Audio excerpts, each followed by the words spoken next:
Hey guys, John here. And Tim. And welcome back to our Payback review video. Yeah, it was good. I enjoyed Payback. Yeah.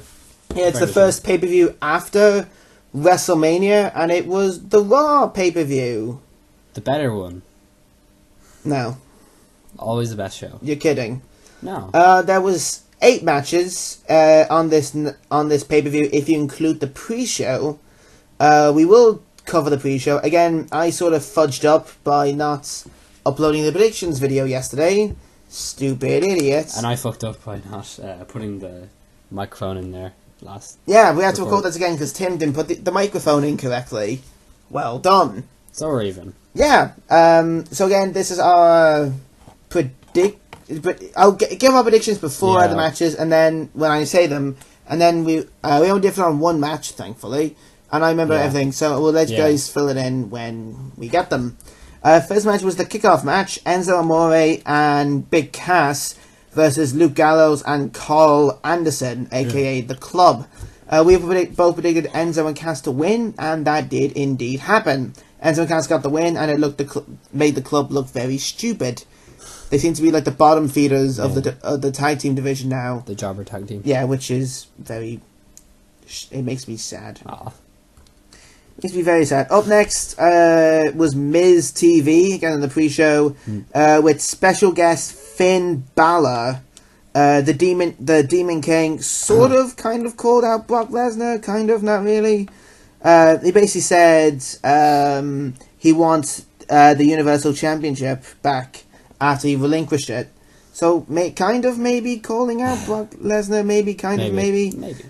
Anyways, Miz said something to him, I forget what. Again, it was 12 o'clock in the morning, I was knackered. Yeah. So Balor then hit the sling blade, I believe, and the shotgun dropkick. Again, I don't really remember. I hope Balor does well. It's been a strange run a month for him. He never officially lost the title, so he is definitely owed the rematch. Yeah, interesting fact, none of the Universal Champions have gone a rematch for their title. Oh, yeah. Yeah, that is incredibly true. Kind of stupid. Up next was the first official match of Payback. And it was Kevin Owens versus Chris Jericho for the United States Championship. We've all predicted Kevin Owens to retain his championship. We were surprisingly wrong. Chris Jericho, who everyone thought was going to leave beforehand, would come back and he would win his United States Championship. So, wow. Yeah. I don't think anyone predicted that. I didn't. We didn't. I don't think anyone did. Everyone thought is Jericho leaving, or is he... Everyone thought Jericho was going to leave after this to do his tour with Fozzy. Maybe he just wants this one last moment before he leaves, so maybe he'll drop it the next pay-per-view. That's what I'm thinking. Maybe he'll drop it at Backlash. If Kevin Owens, by any chance, gets his rematch, which is... Yeah, I don't know. Is Kevin Owens back on Raw now, or is he still staying on SmackDown? I thought that the stipulation was if Jericho loses, he goes... Or sorry, Jericho wins, he goes to SmackDown. I didn't know it was about Kevin Owens. I don't think actually... I have no clue. We'll find out. We'll find out as we go along. With the face of America, so if he moves to SmackDown, it'll kind of fuck it up. Yeah, I don't know. Anyways, up next was Austin Aries versus Neville for the Cruiserweight Championship. Neville being the champion, we thought he would retain. Yeah. We were surprisingly wrong again. Austin Aries did beat Neville, but he did it by disqualification. Austin Aries locked in the last chancery on the Neville, and Neville sort of... Twice, didn't he? No, he did it once. He was going for it twice, but he got locked in once. Yeah. And then Neville threw the referee on him to break up the hold, and then he got disqualified. Yeah. So Austin Aries won, but Neville is still the champion. Yeah. I like what they're doing with Neville, with the way he's such a dirty heel. Yeah, like classic, like both times he's locked in the last chancery. Yeah. Austin Aries on Neville at WrestleMania and at Payback. Neville's had to cheat to win. Like WrestleMania, rake in the eye, and at Payback with the referee. It's sort of getting like building up the last chancery as a finishing move. The way he gets the crowd against him, the way he's looking at the crowd and just getting them angry and all. Yeah, I don't know. I like Neville as a heel. Yeah. Up next was the Hardy Boys versus Sheamus and Cesaro for the Raw Tag Team Championships.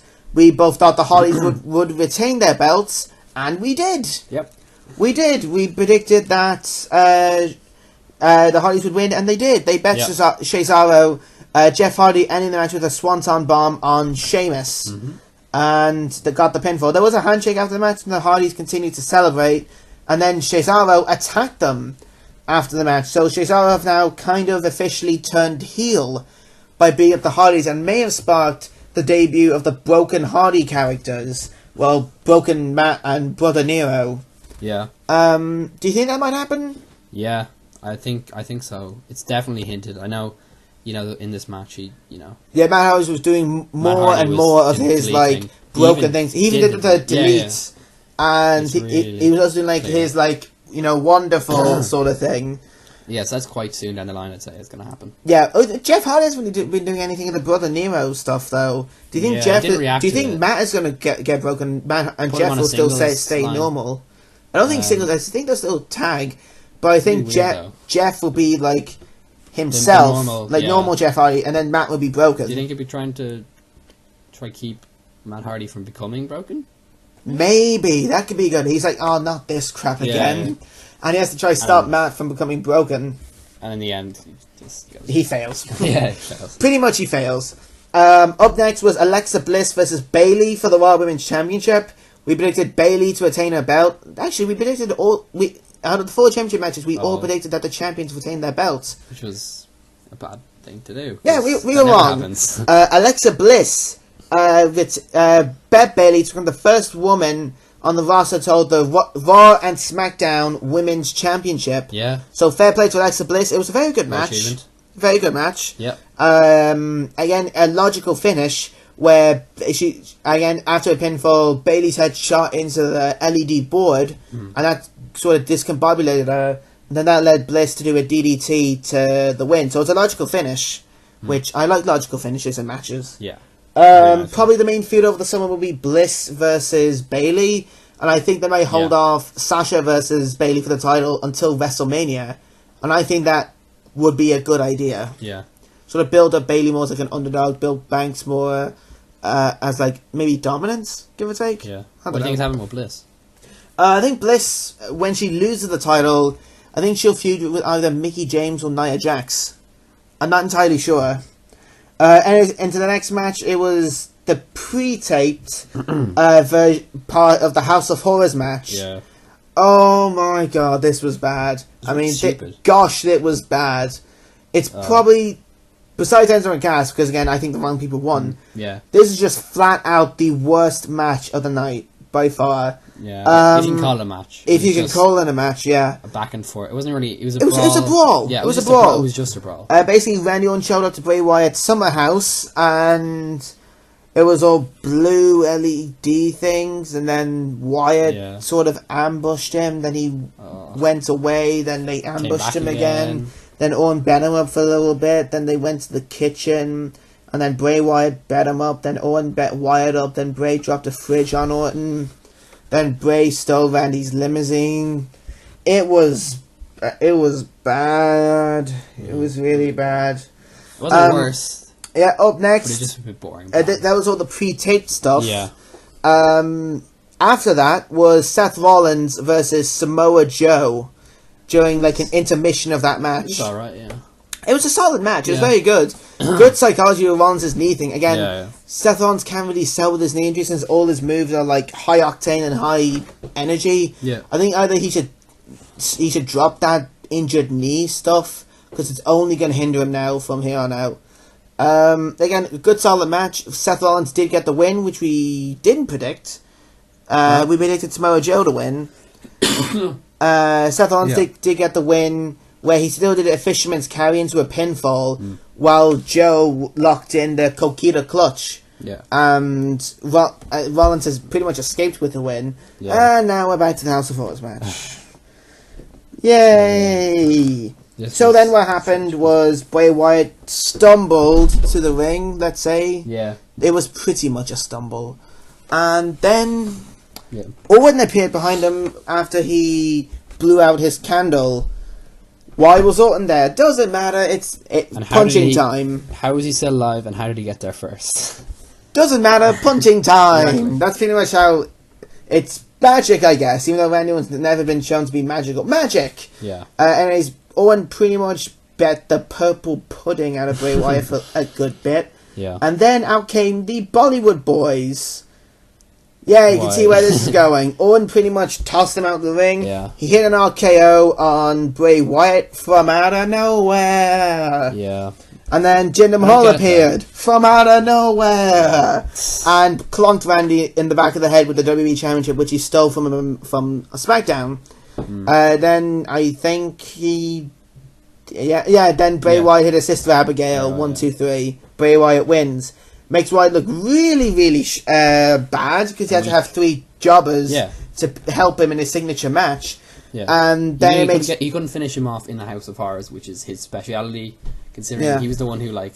He's the one who made the match. He made it. Yeah. And it's like Undertaker losing in a casket match. It doesn't happen. And yet Randy Orton survived it and looked completely fine afterwards. Yeah. And then... And Orton also, you know. Orton just looked stupid. Yeah. Like, he knew the Bollywood boys that he could probably presume that Jinder was around there somewhere, so he should have turned his focus on him, but no, he did an RKO on Wyatt, then Jinder sneak attacked him. Yeah. They're booking Jinder well, I think, giving him that heel heat, screwing up that match, even though I'm honestly saying thank you, Jinder, for ending it as quick as you did.